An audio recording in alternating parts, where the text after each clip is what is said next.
And I think, at least for me, a good way to celebrate my 4th of July would be to purchase another firearm. But they need some Texas straight talk in New York because they're having all these gun buyback programs and they're getting a measly 30 firearms or so, which I guess may be a good sign. Maybe people are holding on to their firearms.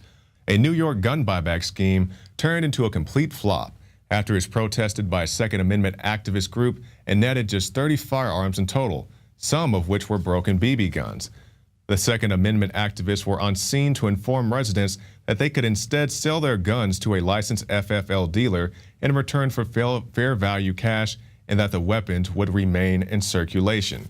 So basically what happens, a lot of times these people go to these gun buyback things and they turn in their grandpa's antique firearms, or maybe their dad died and they left them a nice assortment of hunting rifles. They go turn them in to the sheriff's department, whoever's hosting the gun buyback, and they get a little $30 Walmart gift card. Meanwhile, the gun may be worth several $1,000s in some cases.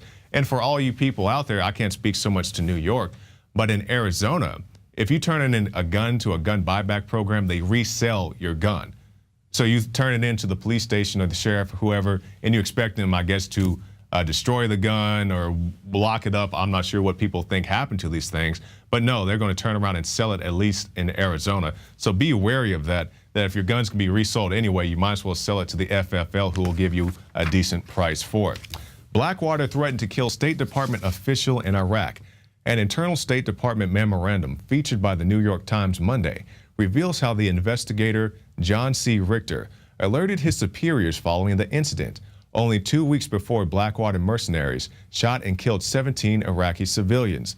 According to Richter, a diplomatic security special agent, Baghdad's Blackwater project manager, Daniel Carroll, threatened to kill him at the end of a month-long investigation.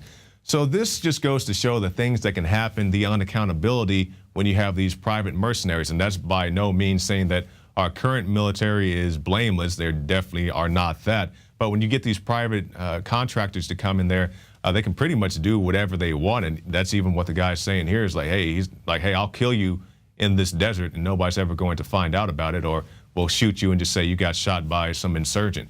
So these are the type of things you have to worry about with these private contractors, and these guys are becoming more and more prevalent. And all they do is they change their name and they just keep going on about their business. And speaking about changing names, Saudi and CIA terror army declares caliphate on Ramadan. The Islamic State of Iraq and al-Sham, ISIS, the terror army supported by Saudi Arabia, the CIA, and trained by the Pentagon, has declared a caliphate in the Middle East. It has changed its name to the Islamic State, or the Islamic State, dispensing with Iraq, Sham, and the Levant. The announcement was made on the first day of Ramadan, the Muslim holy day. And basically they go on to say that all Muslims need to pay their allegiance to them, get down with us, get down or lay down kind of deal. So you have these terror groups running around, and the photo that's on Infowars.com shows a map that they released this past weekend saying that we're going to control all of that. And yeah, good luck with all that, you CIA-funded terror groups. So we'll end tonight with this. Professor body slammed by cop for refusing to show ID. Let me see your ID, or you will be arrested for failing to provide ID. Are you serious? Yes, I'm serious. That is the law. The ASU officer says Orr repeatedly refused orders, and as he attempts to handcuff her, the struggle intensifies. Stop fighting me and put your hand behind Get up! Stop touching me! Put your hand Stop! Put your hand behind your back! Put your hand behind your back! Stop! Professor Orr, wearing a dress, is left exposed while on the ground. And this is what the police state looks like. This is not some fictitious thing that's coming down the road 20 years from now. It's very much alive and well in the United States of America today, because these are not isolated incidents. This happened in Arizona. This has happened in Austin, Texas. It also happened in New York. And these are just the things that we know about. I'm sure it happens more often than this.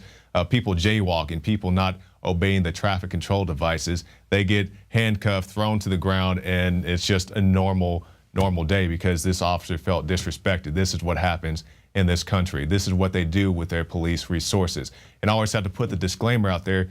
There are plenty good police, military, but it's guys like this that just make you look bad. So this is what they do with their resources. But here at Infowars.com, we try to bring you the best with our resources. That's why you need to go to prisonplanet.tv, get yourself a 15-day free trial.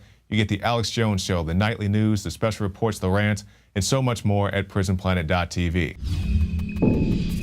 The globalists have controlled the mainstream media for a long time, but now they're expanding, making the weaponization even more vicious and deceptive. All the major networks are state-run. We are partnering this year with the NFL. The NFL has become a political weapon against the Second Amendment and pushes Obamacare. MSNBC tells us that our children belong to the state. We have to break through our kind of private idea that kids belong to their parents or kids belong to their families and recognize that kids belong to whole communities. The brainwashing media machine has been turned up on high, and it's time for humanity to double down on the true people's media and strike back against the tyrants that are destroying our civilization with their lies and fraud. We are the resistance. You are the resistance. You are the InfoWar. It is more important than ever to realize that we are not the alternative media. We are the true media. The establishment dinosaur press is dying. We are in an information war, and we are losing that war. Join us at InfoWarsNews.com and PrisonPlanet.tv. Members can share their memberships with up to 11 people. By subscribing, you will literally be buying war bonds in the info war to expand our operation in the face of the tyrants. Join us at PrisonPlanet.tv.